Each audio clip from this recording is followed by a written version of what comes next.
ज्यांच्या सर्वपक्षीय शोक सभेसाठी आपण या ठिकाणी उपस्थित आहात, असं तुमच्या आमच्या सर्वांचं या महाराष्ट्र राज्याचं एक लाडकं व्यक्तिमत्व आणि नेतृत्व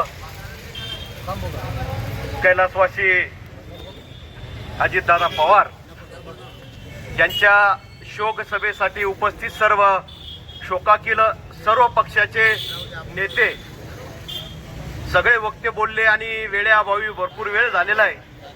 मला एवढंच सांगायचं आहे की सिंधुताई सपकाळचं एक वाक्य आहे, माणसाला जर मोठं व्हायचं असेल तर त्याला आधी मरावं लागतं आणि त्याला तसं काम करावं लागतं.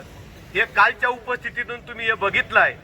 कारण अंतरीचे धावे बोलावे बाहेर, धरिताही पर्यावरेना, तुका म्हणे मेघ नाचतो मयुरे, खरे ते लपविता येत नाही. अजितदादाचा इतिहास चंद्र सूर्य तारे असेपर्यंत हा इतिहास लपवला जाणार नाही. 2012-13 मध्ये संजीव कैलास तात्या आम्ही एक पंचायत समिती सभागृहात असताना अजितदादाकडे काम घेऊन गेलो होतो.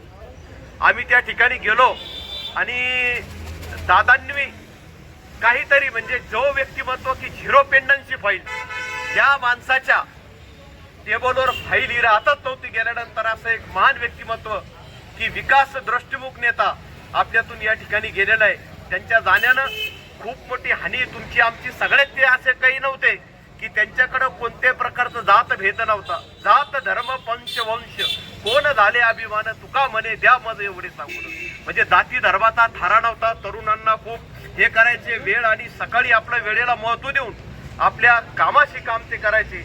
अशा नेत्याच्या जाण्यानं आज तुम्ही आम्ही मुकलो आहोत. एवढा विजन असणारा नेता आज तुम्ही सगळ्यांनी पाहिला. अनेक जण बारामतीला गेले. आपल्या राज्यात जर सगळ्यात जास्त विकास कोणाचा झाला असेल तर बारामतीचा. काही जर आपण म्हणलो तर बारामतीचा असं आहे, पण खरंच त्या माणसांनी केलंय. त्यांच्याकडे विजन आहे. सर्वांच्या वतीनं माझ्या महाराष्ट्र नवनिर्माण सेना जालना जिल्ह्याच्या वतीने व आपल्या वतीनं मी दादांना या ठिकाणी भावपूर्ण श्रद्धांजली अर्पण करतो. कारण असा नेता हा पुन्हा होणे नाही.